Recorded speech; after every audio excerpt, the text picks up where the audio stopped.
Hello and welcome everyone. Thank you very much for tuning in. This is a screencast-o-matic presentation I'm recording for the part of the lesson that has us analyzing the fake news stories that were discussed and presented in this lesson. Let's go ahead and get started and give you some context here to fill out that chart. So the first news story here for topic 1 was Michigan and the Sharia law zone immediately banning bacon and requiring burkas in public. Was quite an interesting one, but here's why it's fake. In terms of balance, the source seems like it's both covering for the actions done by said politician, but also stoking conflict too. Additionally, the words that were conveyed in this type of reading are loaded, like full-scale ban, compulsory wearing of burkas, and at the end, I think there was this line that said more on this powder keg that is, of course, likely going to lead to an explosion. I think such words help us understand a little bit more about what sensationalism is, especially when you think about the impact that these words can have.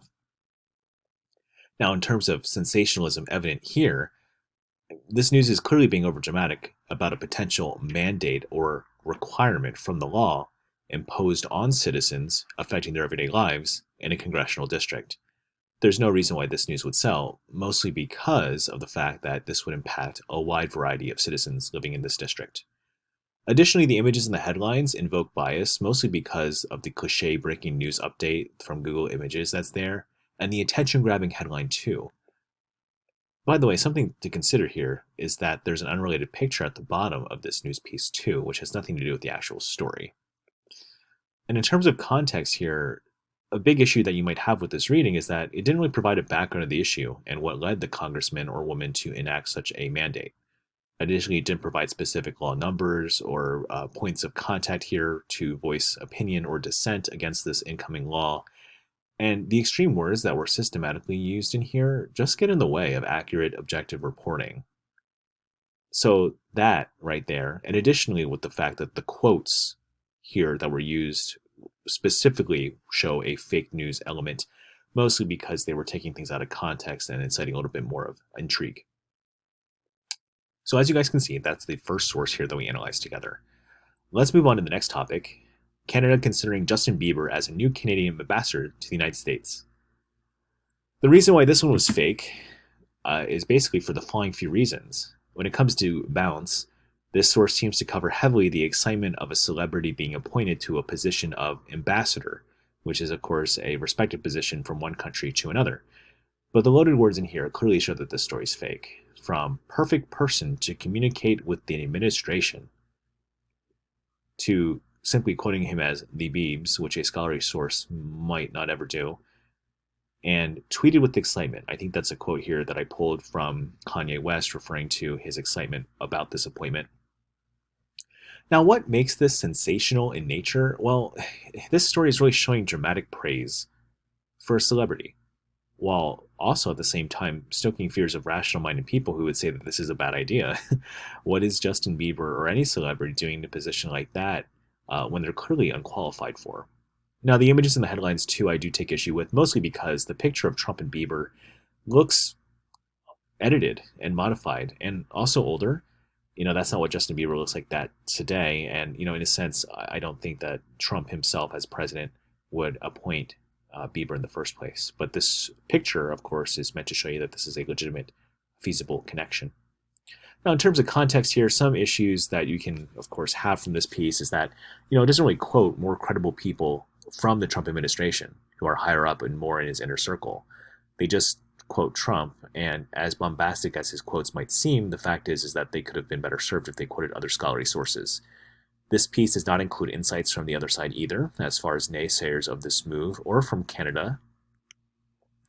Also, the quotes are far-fetched and disingenuous.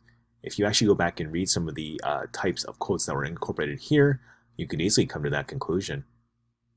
Let's proceed to the next topic here. Senate Democrats demand Supreme Court nominee not be unduly influenced by the U.S. Constitution. Okay, let's be honest. Why is this fake news? Well, for the following few reasons.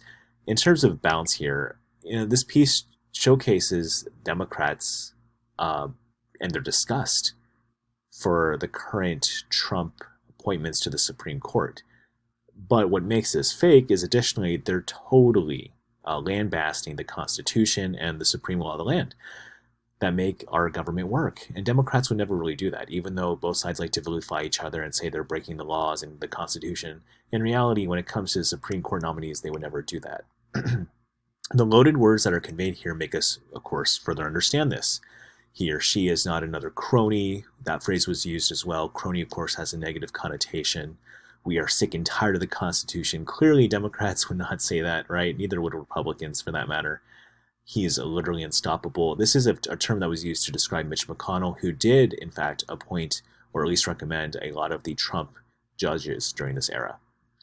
Now, why is this sensationalist in nature? Well, this piece is showing politicians saying something that they would honestly never say. And also, it's really damaging, too. Calling a politician, no matter blue or red, as anti-American or anti-Constitution, that's going to stick. Also, the images and headlines I do take issue with, too. Now, even though the picture of Chuck Schumer is included here as the Senate Majority Leader, the fact is that the picture is meant to show Democrats outraged and speaking out against the nominees and the Constitution. Who knows, that could have been a different picture from a different time that the Senate Majority Leader appeared on the floor. Now, in terms of context, guys, let's be honest here.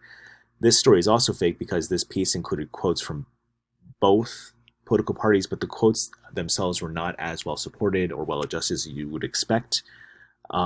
These quotes often seem, of course, outlandish and unbelievable, too.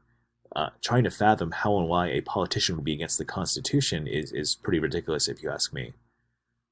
This piece also seems like it's stoking fear for the public, fear about the nominees and how radical they might be, but also fear for the future of U.S. law. If Democrats are going to just totally ignore the Constitution, then what does that mean for U.S. justice in America? And here's the last piece, guys, from the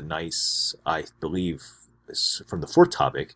This nicely worded piece here was meant to incite incredible fear amongst both supporters of the BLM movement and also opposition. Black Lives Matter leader kept virtually all donations. So why was this fake news? Well, here you go. Let's dissect this one. The fact is that when it comes to bounce, this piece shows a prominent Black civil rights leader engaging in corruption and illegal activity.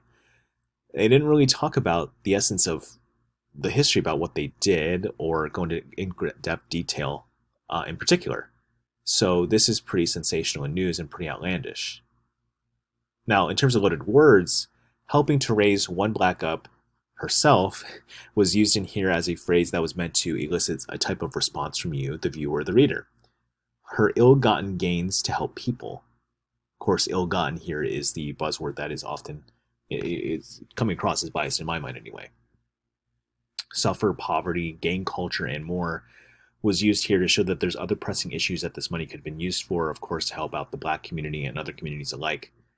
Now, in terms of sensationalist nature, let's delve a little bit deeper, shall we? This piece really is trying to stoke outrage amongst both supporters, like I said, of the BLM movement and also other neutral citizens and parties to show that clearly this is an organization that is unhinged and isn't even worthy of more attention or funding for that matter, especially if this is what their leaders are going to do with it.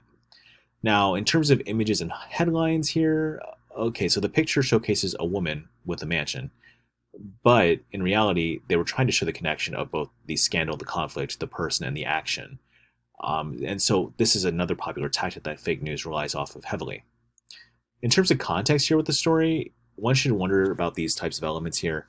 They used bolded font over and over again to draw attention to certain pieces of the story on purpose. So I would recommend you maybe look back on some of the things that they did bold to see what I mean.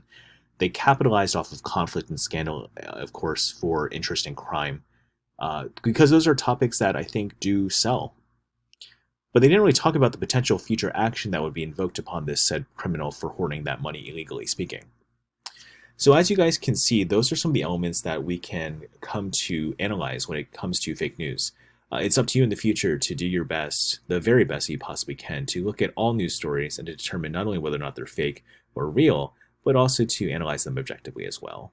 Thank you so much for tuning in, and good luck with completing the rest of the lesson.